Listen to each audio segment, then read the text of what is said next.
Hi guys, how are you? This is Loise. Welcome back to my channel. I hope you're well and safe wherever you are, and happy Easter. If you celebrate Easter, happy Easter. I hope you've had a nice weekend. I hope you've enjoyed with your family and you've had some time to relax and take care of yourself. This is a video that I promised about courses to stay away from if you're looking to come to Canada to study as an international student. And I just want to give this disclaimer. There's nothing wrong with these courses if you're taking them if you want to come to Canada and study and then go back to your country. But then again, the reason that I'm here is because I deal with immigration, and majority of the people who reach out to me are people who want to come to Canada and study and stay here longer, not necessarily people who just want to come here, study, and take their skills back home. And there's nothing wrong with that, because again, we do not want to have countries suffering from brain drain. It's important that we still have people who want to come to Canada, get international skills, and go back home. So, have you subscribed? If you haven't subscribed, please do subscribe, like, and share this video.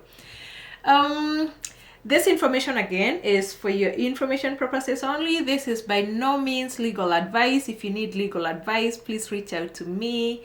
My information is at www.milalaimmigrationservices.ca. So, my friend, you know, there are courses. I remember back in the day when people would say, "Oh no, you're doing a useless course." Things have changed, and I've seen things differently. Some of the courses that people deemed useless back in the day, they are useful. I find them useful in this country. But then there are also courses which are really useful where but they are not useful in this country. And I want to be careful. They are useful in the long run. They are not useful for immigration purposes. This is the thing. Every time that I consult with people, I ask you, what is your end goal? Especially if you want to come here as an international student, I always ask people, what is your end goal? Is your end goal to come study in Canada and after that immigrate? Because if you want to immigrate, especially as a skilled worker, you want to make sure that you are able, first you take the right course. This right course you're going to take leads you to a postgraduate work permit. That postgraduate work permit leads you to getting a job, like an actual job, you know, like any Canadian without a struggle.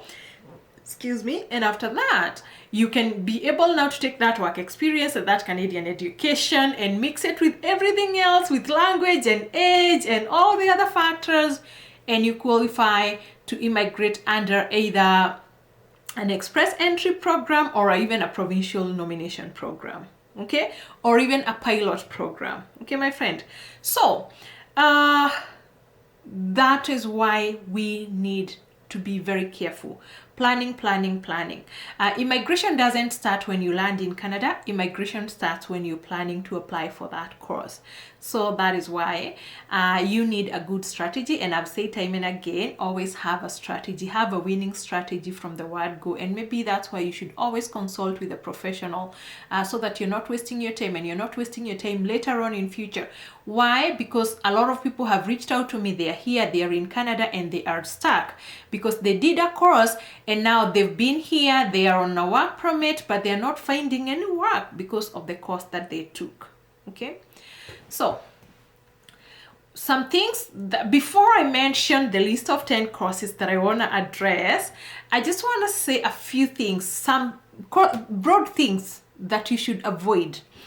One, if you don't have any prior education, that is, if you don't have any post-secondary education, most likely you're going to be a young adult who just maybe finished high school. So this applies to young adults and parents. If you as a parent, you're sending your child to Canada to study and they do not have any degree or diploma or anything else, avoid sending your children to do any course that is less than 2 years. Why am I saying 2 years? Because you need at least 2 years to gain at least 3 years of work experience in Canada. And remember, the education they gain in Canada is all they're going to count when it's time to apply for their PR. So you want to make sure at least they have at least a 2-year program, if not more. So you're either sending your child to come here, do a degree program, or at least any program that is 2 years in length. Otherwise, if they're just coming here to do an 8-month program or a 1-year program, they're going to have a lot of difficulty trying to immigrate to Canada after that, because of course they're going to be competing with people who have high education and who are scoring very high points when it's time to score high points. Right? We are together? Perfect. The other thing also with that, with regards to the 2-year rule that I use, is you're going to find even for provincial nomination, some provinces want you to have taken a course that is at least 2 years, or you must have lived in that province for at least 2 years for you to be able to qualify for a provincial nomination.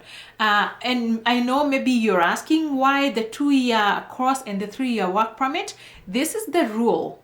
The rule says that if you take a course of 1 year, you're only going to get a postgraduate work permit of 1 year. And I think I've talked about this a lot of times in my other videos, so please refer to my postgraduate work permit video. It's going to explain more. So you find that if you take 1 year, you're only going to get a 1-year postgraduate work permit. 1 year postgraduate work permit is not going to be enough to gain you enough Canadian work experience to immigrate. But if you do a course that is 2 years or 3 years, you're going to get a 3-year postgraduate work permit. Next, you want to make sure you're not coming to Canada to do courses that can only lead to self-employment. And we shall see those courses when we talk about individual courses. Why am I saying this again?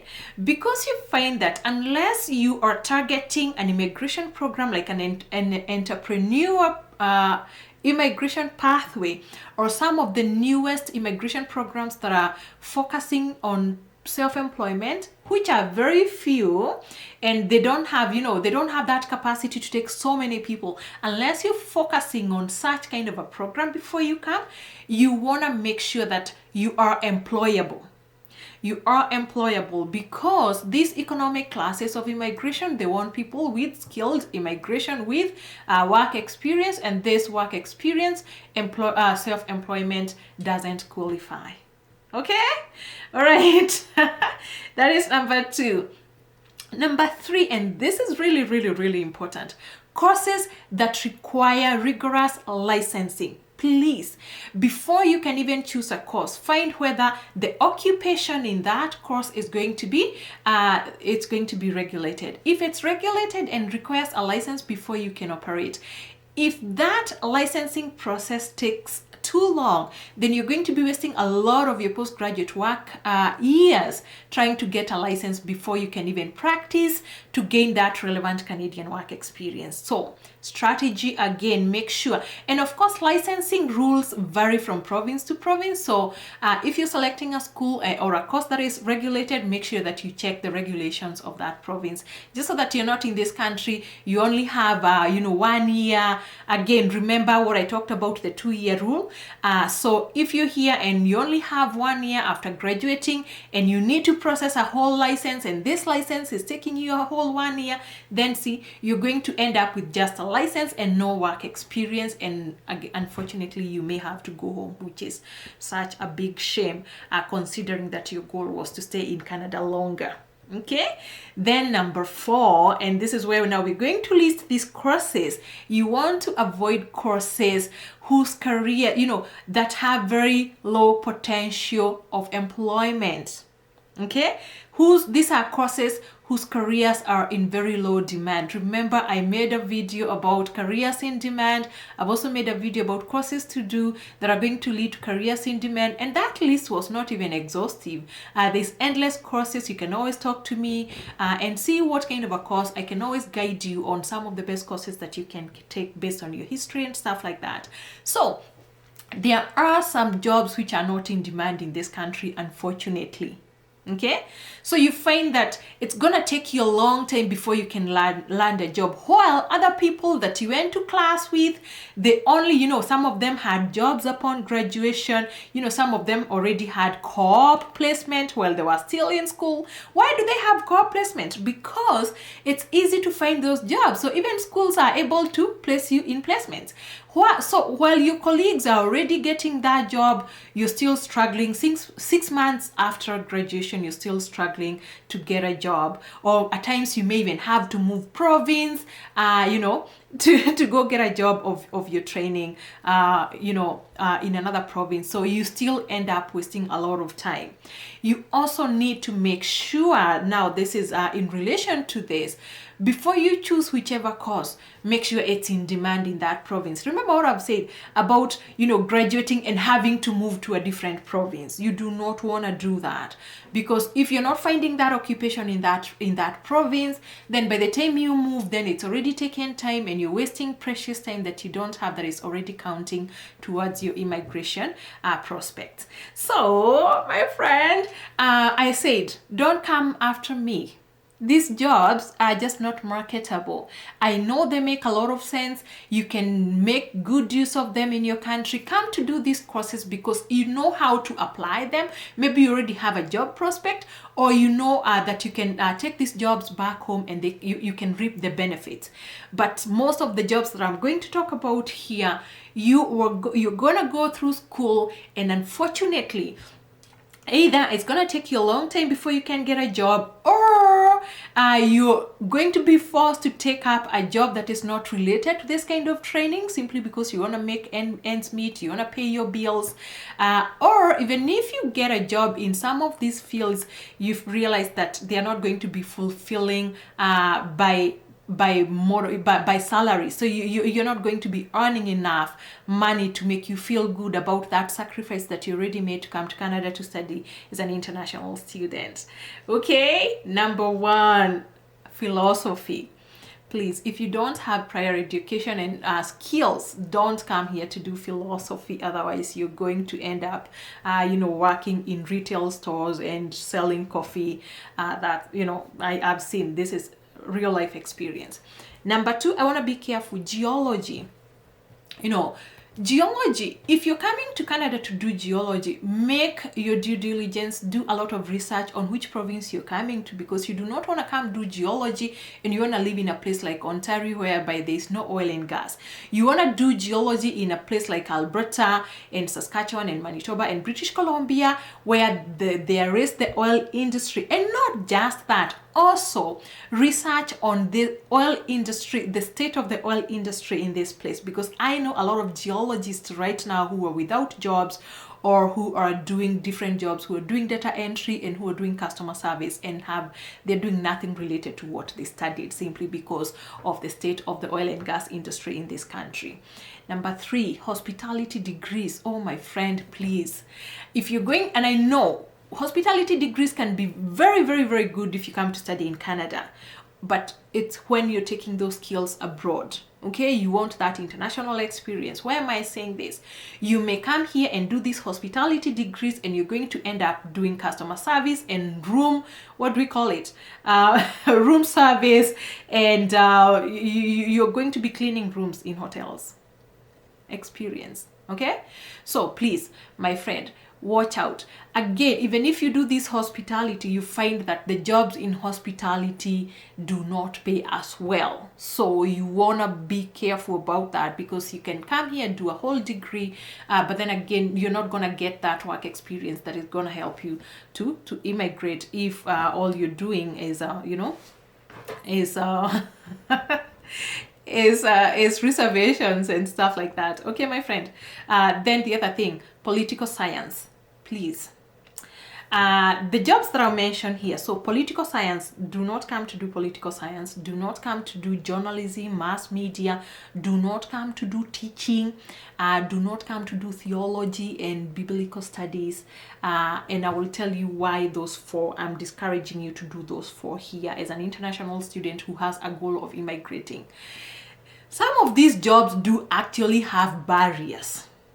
Yes, some of these jobs have barriers. You know, when you've heard people talk about immigration barriers, immigrants have barriers. And I'm saying this out of experience. I deal with settlement services. I have been an immigrant in this country, and there are some fields that are very hard to penetrate. So especially when you're new, before you find your footing, in the long run, yes, but when you are new, avoid doing some of these things. Some of, you know, things like politics. There's a lot of red tape on teaching and places like that.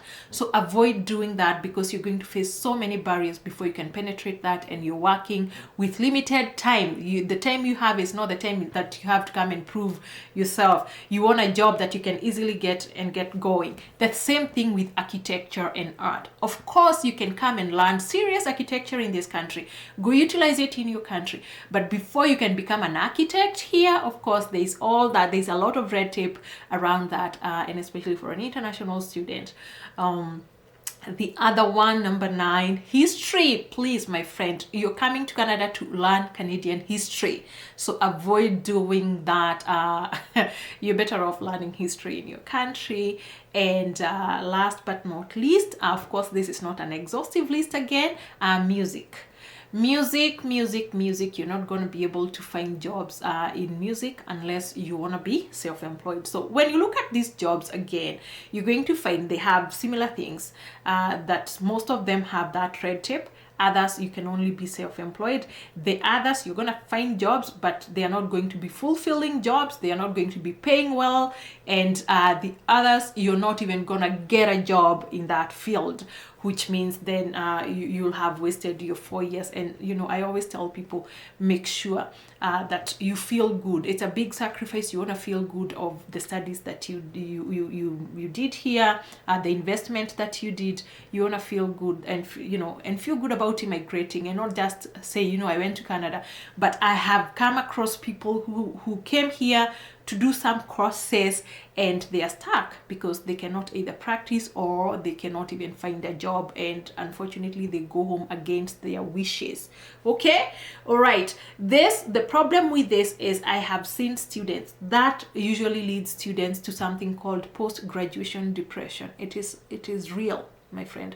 It is real, because you realize that you have a degree, but then you can't land that job or a well-paying job, and that also makes some students become career students, because you realize you did this degree and now you need to do another degree. Before you do that second degree, make sure that you can reap some benefits from the first degree that you did. So that goes into choosing the course you're doing really well to start with, before you've wasted all that time and money. Okay, my friend. All right, if you haven't subscribed, please do subscribe, and I will see you at my next video. Take care.